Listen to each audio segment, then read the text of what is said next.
إلهي لا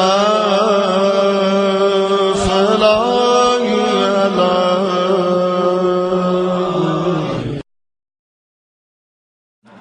In the return of our Imam, please recite the salawat.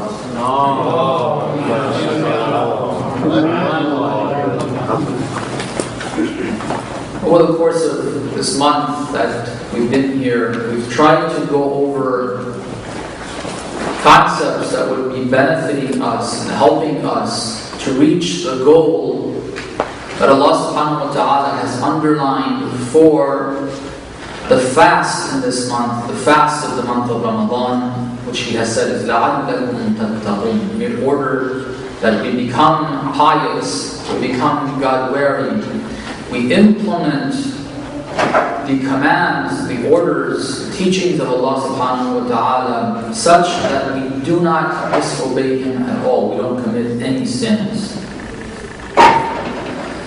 And we explained that in order to do so practically, we need incentives, we need motivation, we need to motivate ourselves, and when we don't have that, it's difficult, and that's why we see ourselves. Recite the salawat, please.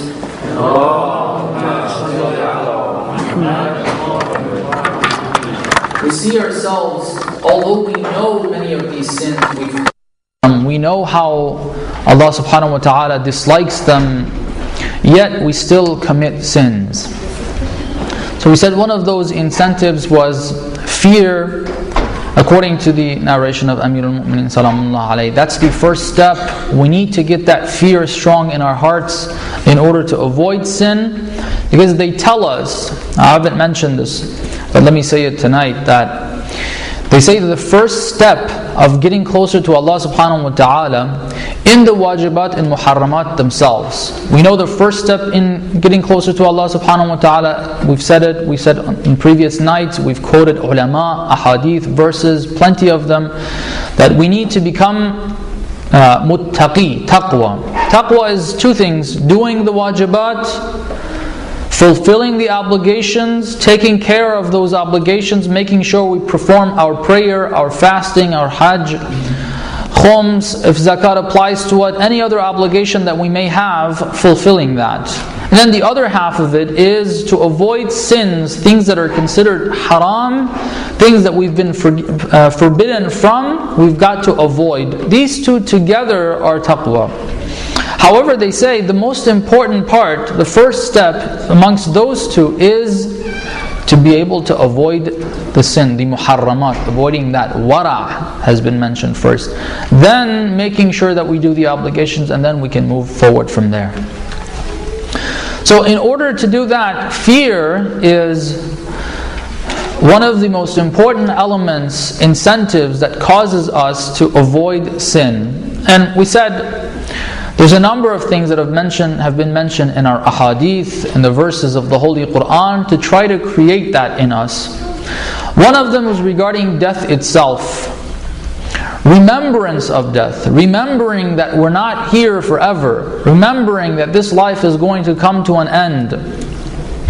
Remembering that we're going to be facing Allah subhanahu wa ta'ala one day. It's not like we're going to go on forever. Everybody, كُلُّ نَفْسٍ ذَائِقَةُ الْمَوْتِ, everyone's going to be experiencing death. We want to brush that aside. We want to not think about that. But actually we're supposed to think about that.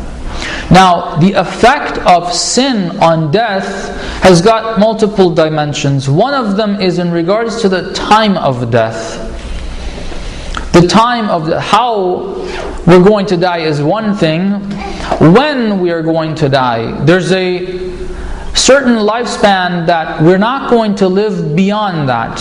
That's our definite ajal. We're not going to reach anything more than that. That's going to be the end. But certain things that we do cause that ajal to get nearer to us, and we may die earlier than that original plan, if we can call it that. And we explained one of the ahadith that we have. The Imam was quoted to have said that we seek refuge to Allah subhanahu wa ta'ala from sins that nearen and closen the ajal, death. There were two things.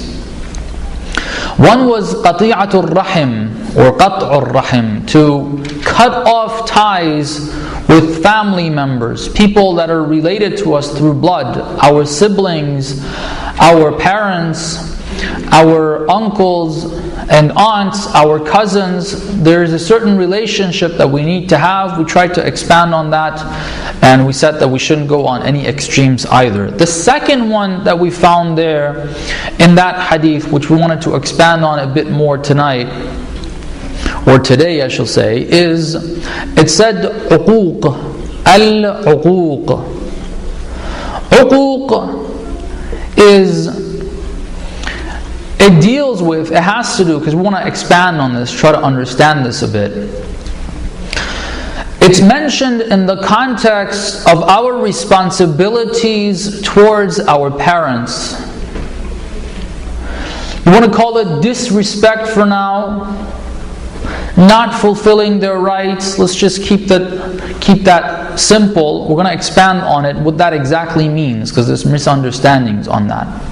When we look at the verses of the Holy Quran, the word uquq is not mentioned. What we have is something slightly different.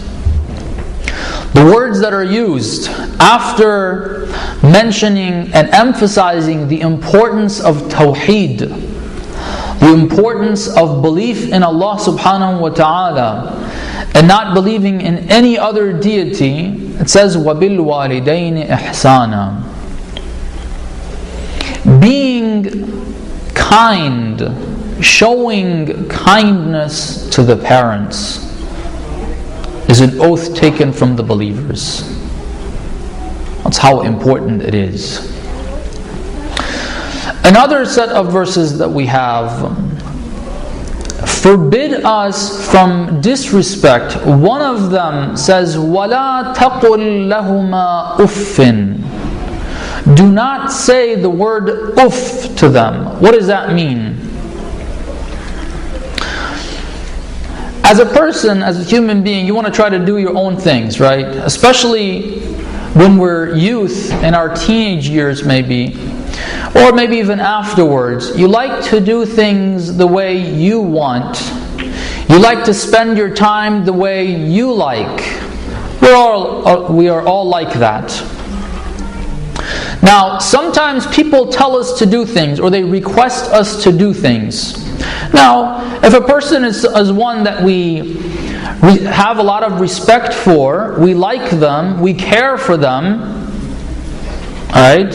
They tell us one thing and we're like up and running trying to get the job done. You see some people, for their friends, for other people outside of the house, they're willing to do and go through a lot of hardship to do things. But when it comes to their parents, doing things for them, it's not the same way. When you have that feeling of compassion, you have that feeling of friendship, you want to be with that person, you like that person, they tell you to do something, you're up and running. You're waiting for them to say something to you and to tell you to do something. You want to go and carry it out. You'll do it in the best way possible that you know of. Okay. Hopefully, when people get married, the first few months are like that. You know, they're all sweethearts and nice and flowery and rosy, and they're just waiting for something to be said to do it. Of course, when they start living together for a while, then everything starts changing. But at the beginning, at least, there is that type of a feeling. Now, when we're told to do something, though, that we don't like so much, we like the person maybe, but we're tired right now. We're busy. I have something that I consider more important. I had made plans, and now somebody tells me to do something. And it's somebody that I expect, or I'm expected to listen to them. Then you feel internally you don't want to do this. Okay. How are you going to react? Some people just blow up. Okay. They may start cursing the person out, God forbid. They may start saying things that are wrong. They may start like making a face and saying, you know, why is it that every time I have something important to do, you're telling me to do this? or other forms of reactions that you'll find.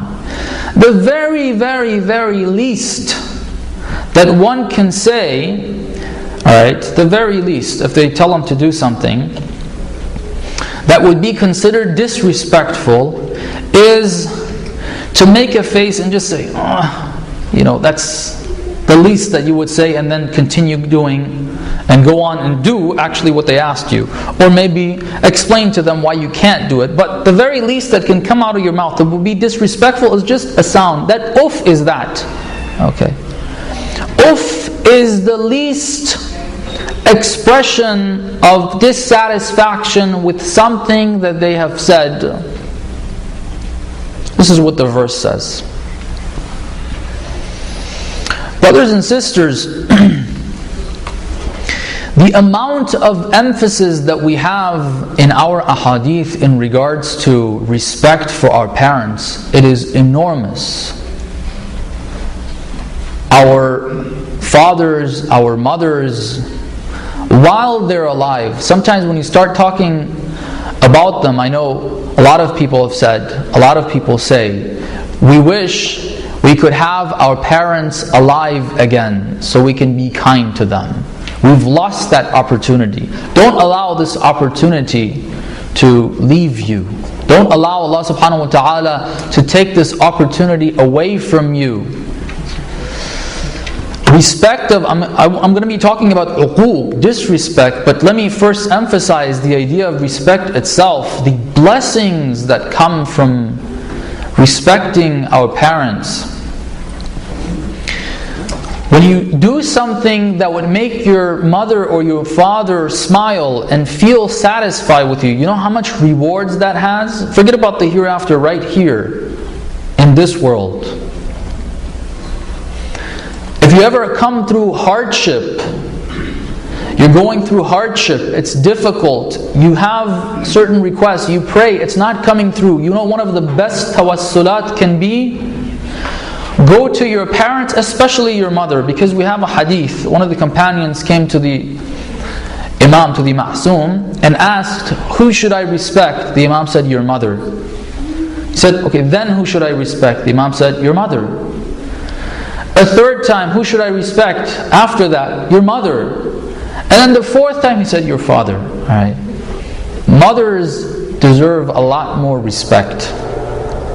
They need that kindness more, and we are encouraged to give that more. And now this is besides the points of, inshallah we'll talk about that, about what the mothers have gone through for the children, for us to be who we are. We need to remember that. Inshallah we'll talk about that a little bit. But in terms of the rewards,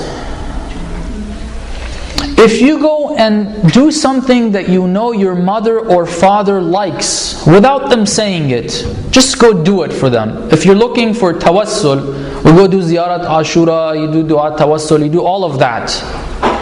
Something that can possibly be more effective, because it affects your relationship with the Ahlul Bayt as well, is go and do something your father or your mother, you know they like that if you do it. Do that for them. Make them feel happy and satisfied with you. That's going to open doors for you. Believe me, try it out. Allah subhanahu wa ta'ala has created this world. He knows the dynamics, right? He knows what causes what. If you want ease in this world, as I said, forget about the hereafter. If you want ease in this world, if you want things to just go through without having to go through difficulty, you want to do something, you want to find a job, you want to get married, you're looking for a spouse, if you want things to happen without you even realizing how it happens, so quickly you couldn't even imagine, try this out. Respect your parents. Help your parents out. Do things that you know without them even asking. When they ask, that's something that we need to listen to an extent. We're going to expand on that. But when they haven't asked, show that kindness to them. Bring that smile on their face. Okay? That has enormous effects. If that smile is there and they make one dua for you, just one dua, it's going to be more effective than anything you can imagine. There's a story I'll give from Ayatollah Khamenei. May Allah bless it. May Allah keep him alive, give him good health. During the time when he was studying, he first initially started his studies in Mashhad. Okay, now this is not the time for me to expand on his caliber of knowledge. Some people have questioned that, and he's not the type of person to go and say, yeah, I have my credentials. He's not that type of person, but it's very unfortunate for people to do that. He started his studies in Mashhad. He became a mujtahid in Mashhad. Then he went to Najaf for a very short while and Qum for a longer period of time. When he was in Qum, now he had other brothers as well, but he did this. When he was in Qum, he came to know that his father has lost his sight. He cannot see anymore. In Mashhad. Nobody told him to go to Mashhad. Leave the studies with the ulama that he was studying with in Qum. The caliber of the ulama that were in Qum, Ayatollah Burujerdi, others, Allama Tabatabai was there at that time. The caliber of these ulama compared to what was there in Mashhad, which they did have good ulama there as well, like Ayatollah Milani was there at that time. He was very knowledgeable. He was a mujtahid from Najaf. However, the caliber of what he would have gotten in Qum, if you would have looked at this simple, what you see on the ground, the simple conditions and factors, would have been more. But as soon as he realized that his father has lost sight and he would benefit if Ayatollah Khamenei would go to Mashhad and help him around wherever he wants to go, take care of him basically. He left Qum, he went back to Mashhad. He went back to Mashhad. The piety of this man and whatever else has happened in his life is probably the result of, or one of the things that's been most effective in that, is this behavior with his father. So, if we want to have an easy life in this world, try to respect your parents. Don't think that if I do it my way, it's going to be, I'm going to get my way. No, Allah subhanahu wa ta'ala is going to make it very difficult. Now, the context that we mentioned, this idea of respect, remember, is that Allah subhanahu wa ta'ala, through the Ahlul Bayt, according to what they have given us, is saying that if we disrespect our parents, if we don't fulfill that right, what's going to happen is our lifespan is even going to be short. There's a direct relationship between these two. We can see in science, you can see the relationship between cancer and your health and your body not functioning any longer and therefore you die. You can see the relationship between HIV and when that's activated in your body and the relationship between that and death. You can see the relationship between the heart not functioning and death. But you don't see other things. There are other things that are involved with our lives, how long we're going to live, that are non-material, they are spiritual. And one of them is this. If we disrespect our parents, it is going to shorten our lifespan. If we respect them, it's going to increase that. There's a report, I haven't checked the authenticity, it's a historic account that they say. In the battle of Badr, one of the mushrikeen, one of the heads of the mushrikeen, his son was a follower of the Holy Prophet. Now he said in the battle of Badr, because his father was one of the heads of the mushrikeen, he'd created a lot of problems for the believers, for the Muslims, for the Holy Prophet. And now he was one of the heads of the people who would come, who were fighting the Holy Prophet. He said, if you allow me, this is my father, I want to deal with this. This is my business. I want to fight my father and I want to kill my father. The Holy Prophet said, look, according to this report, his life, since he's coming to fight Islam, if anyone takes his life, it's legitimate. If you do so as well, it's legitimate. However, there's consequences for you. If others do that, there's no consequence, but you are his son. It's not a sin. He deserves it. But if you're the one that takes his life, you're going to die early. There's a direct relationship between how we treat our parents and what happens to us in our lifespan. There's an interesting hadith I found.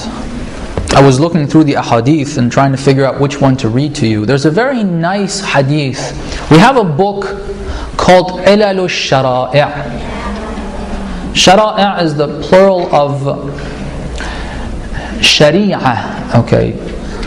Ilalmi is the plural of illah. The cause of the Shara'i', the cause of the rulings. Why have some of these rulings been mandated upon us? Why are certain things wajib, why are certain other things haram? A certain level of reasoning and explanation has been mentioned. I thought this is one of the best ahadith that we can use in this regard. It's from Imam al-Rida salamullah alayhi.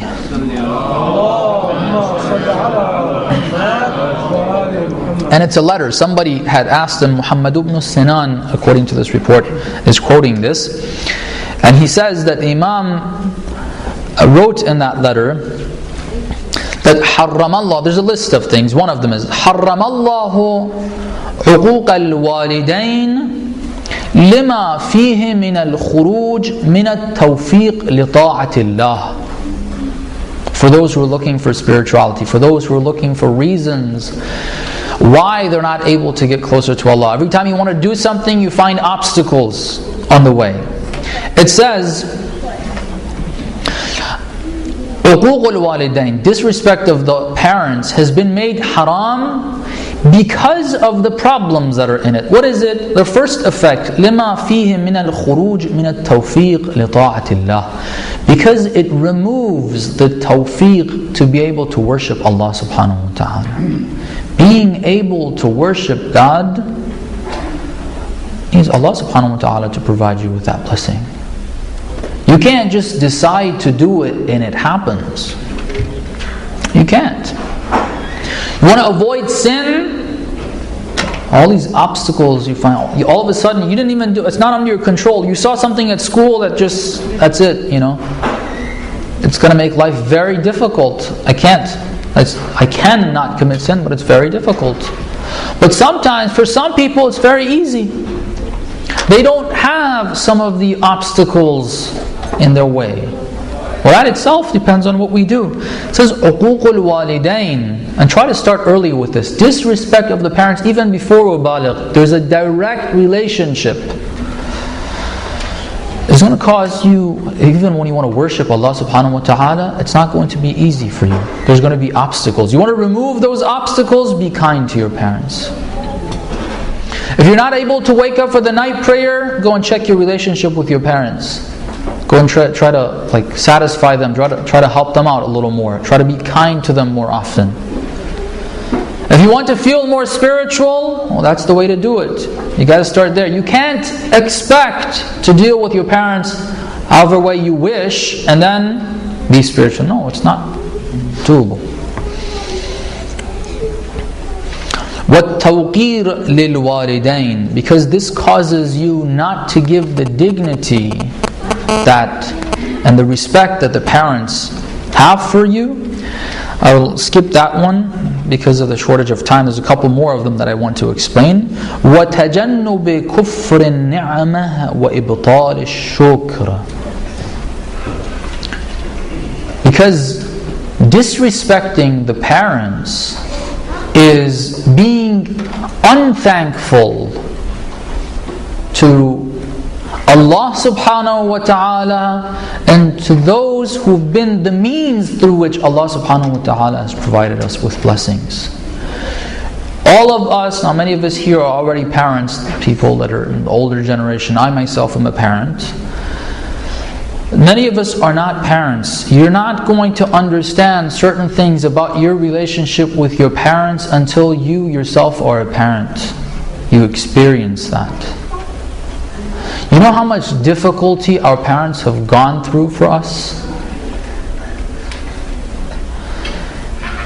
The mother You're going to get married, those of you who are not, and you'll go through this process. The difficulties of pregnancy for both parents, for the mother and for the father that has to deal with that. He's got to work outside, he's got to deal with this as well. Things come up, you got to go to the hospital, she's not feeling well. All kinds of things are going to be happening. It's very, very difficult. حَمَلَتْهُ أُمُّهُ عَلَى كُرْهٍ, if I get the words right in the verse of the Holy Quran. That the mother has taken difficulty, has gone through difficulty to have this child and to bear this child. After we are born, every night and every day our parents have had to deal with us. You will have to deal with that as well one day when you get married and when you have your children. It's not going to be easy. You hear some of these ridiculous stories of people through, like in pregnancy itself, go through abortion. They don't want to have kids. They don't want to go through their difficulty. That's a great sin. It's not our topic. I'm not going to expand on that. They don't even want to have the child. They abort. Then when the child is born, you hear some really, really bad stories about how people treat their children, and sometimes they even kill them. Because it's nerve-wracking. You want to go to sleep, you want to wake up in the morning, go to work, and this child is constantly screaming and crying, and whatever you do doesn't seem to work. You've taken the child 5 times to the doctor, you still don't know what's going on. Alright? And the parents have had the patience to deal with you. You're alive, They've been not only they haven't just taken the difficulties, they've been kind to you.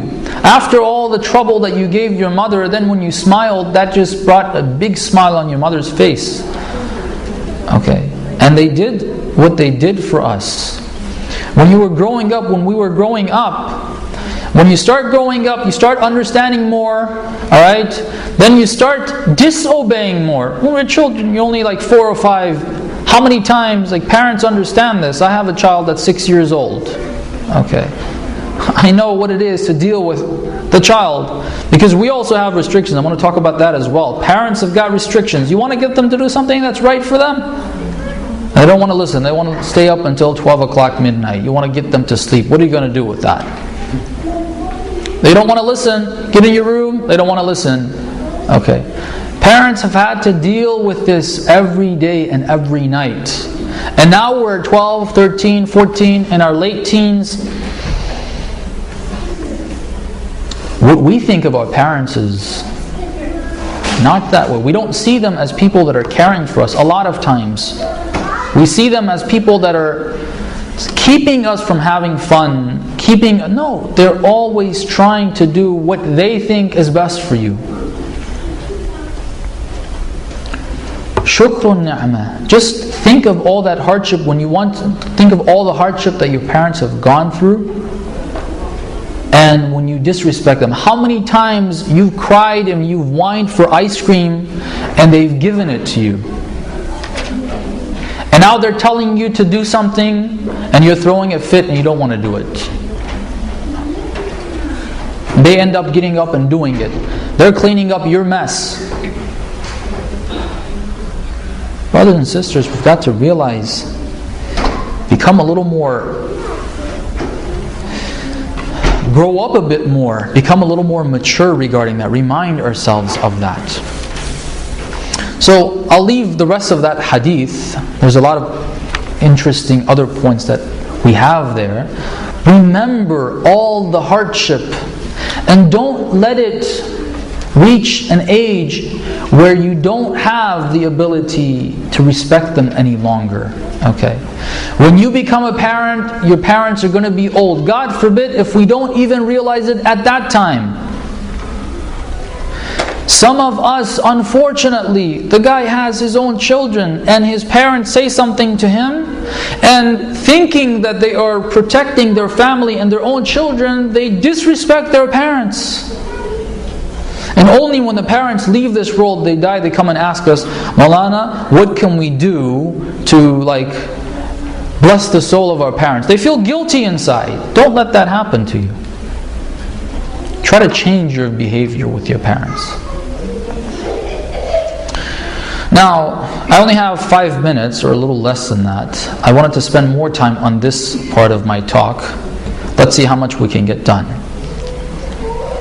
There's a responsibility for the children towards their parents, which we tried to expand on a bit. There's a lot more that we can go on to remind ourselves, to remember how important it is.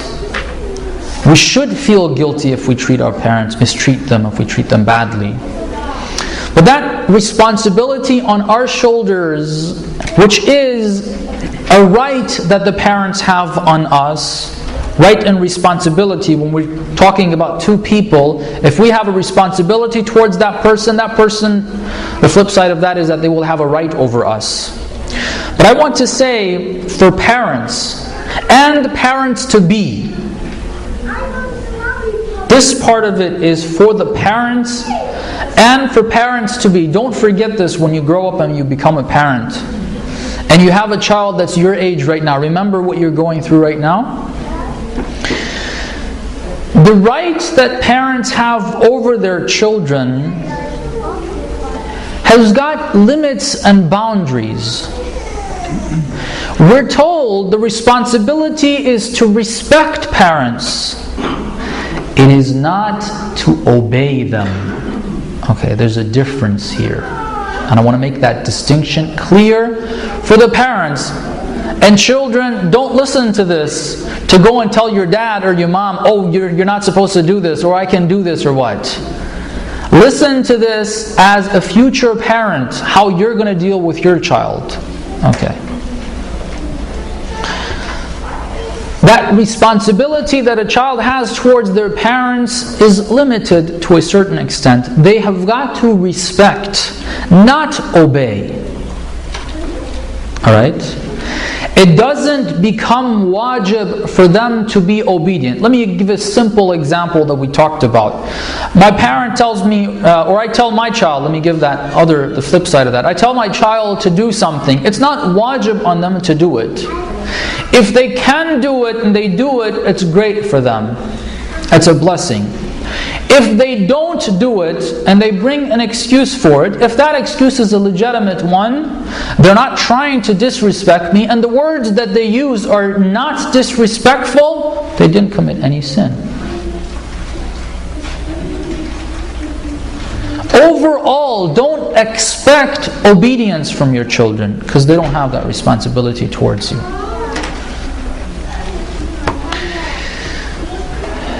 And when you tell your children to do something, when you want to guide them, don't force them. We don't have the right to force our children to do things, even for doing things that are wajib on them.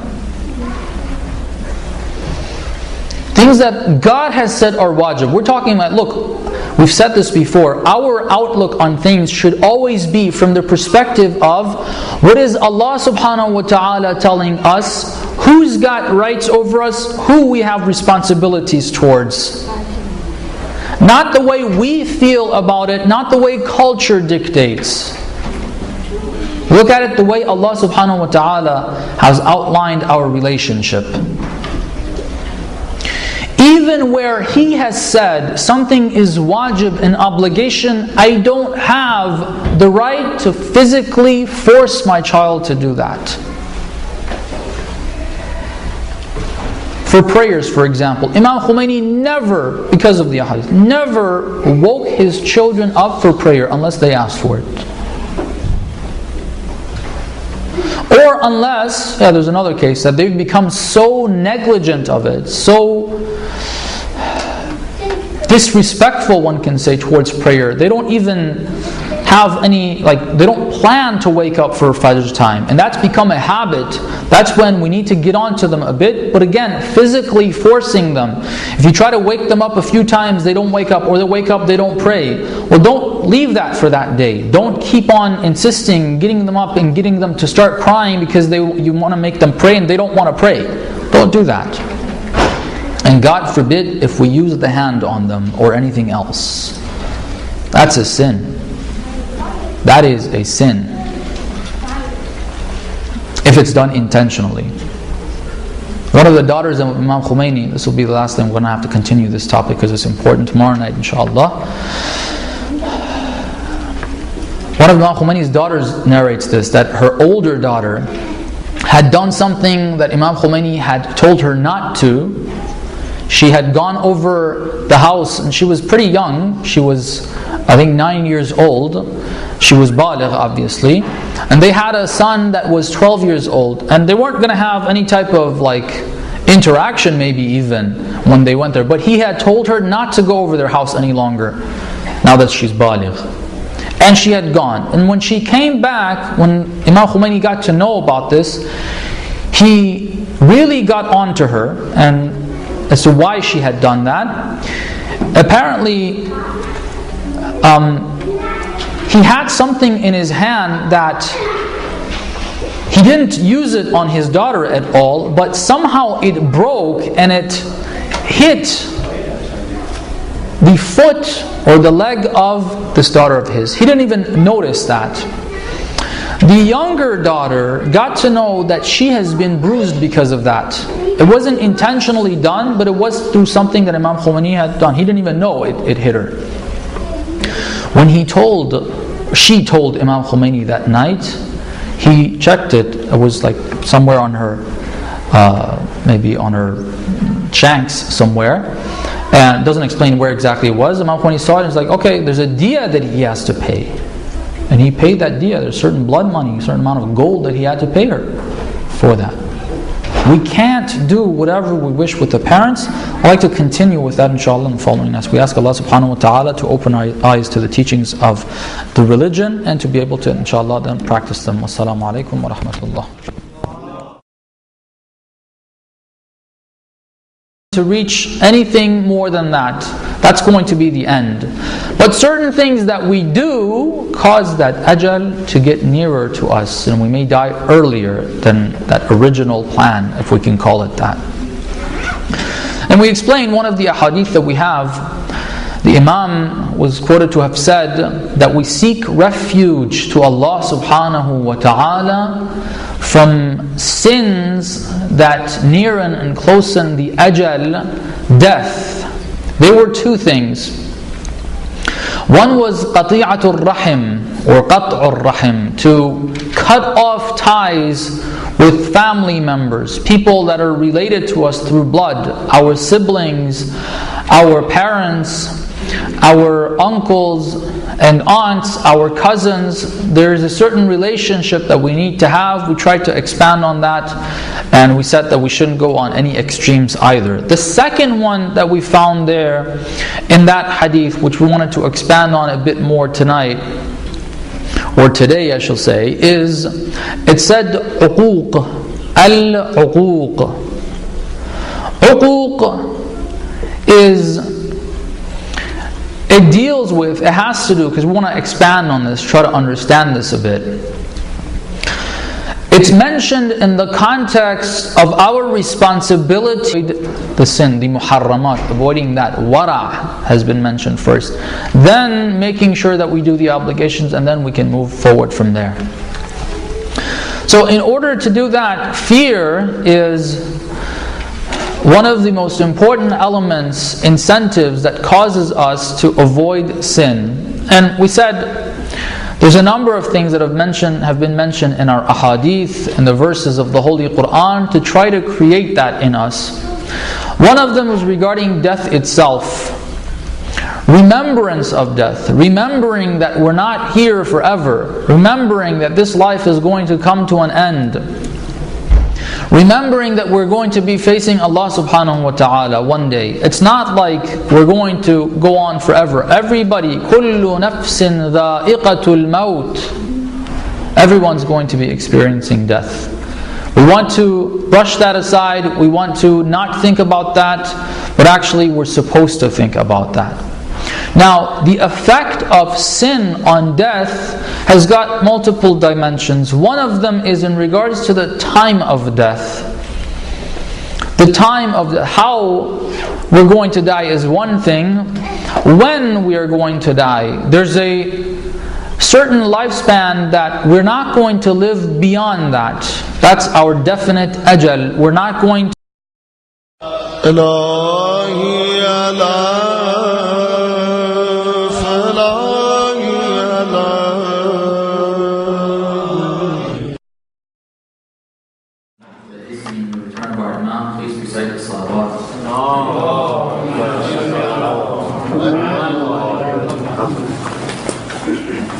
over the course of this month that we've been here, we've tried to go over concepts that would be benefiting us and helping us to reach the goal that Allah subhanahu wa ta'ala has underlined for the fast in this month, the fast of the month of Ramadan, which He has said is لَعَلَّكُمْ تَتَّقُونَ, in order that we become pious, we become God-wearing, we implement the commands, the orders, the teachings of Allah subhanahu wa ta'ala such that we do not disobey Him at all. We don't commit any sins. And we explained that in order to do so practically, we need incentives. We need motivation. We need to motivate ourselves. And when we don't have that, it's difficult, and that's why we see ourselves. Recite a salawat, please.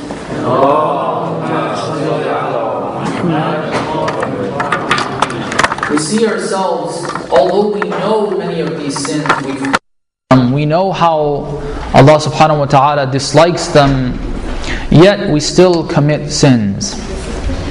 So we said one of those incentives was fear, according to the narration of Amir al-Mu'minin salamullah alayhi. That's the first step. We need to get that fear strong in our hearts in order to avoid sin, because they tell us, I haven't mentioned this, but let me say it tonight, that they say that the first step of getting closer to Allah subhanahu wa ta'ala in the wajibat and muharramat themselves. We know the first step in getting closer to Allah subhanahu wa ta'ala, we said in previous nights, we've quoted ulama, ahadith, verses, plenty of them, that we need to become muttaqi, taqwa. Taqwa is two things: doing the wajibat, fulfilling the obligations, taking care of those obligations, making sure we perform our prayer, our fasting, our hajj, khums, if zakat applies to it, any other obligation that we may have, fulfilling that. And then the other half of it is to avoid sins, things that are considered haram, things that we've been forbidden from, we've got to avoid. These two together are taqwa. However, they say the most important part, the first step amongst those two, is to be able to avoid these towards our parents. You want to call it disrespect for now, not fulfilling their rights. Let's just keep that simple. We're going to expand on it, what that exactly means, because there's misunderstandings on that. When we look at the verses of the Holy Quran, the word uquq is not mentioned. What we have is something slightly different. The words that are used after mentioning and emphasizing the importance of tawheed, the importance of belief in Allah subhanahu wa ta'ala, and not believing in any other deity, it says وَبِالْوَالِدَيْنِ إِحْسَانًا. Being kind, showing kindness to the parents is an oath taken from the believers. That's how important it is. Another set of verses that we have forbid us from disrespect. One of them says, وَلَا تَقُلْ لَهُمَا أُفٍّ. Do not say the word uff to them. What does that mean? As a person, as a human being, you want to try to do your own things, right? Especially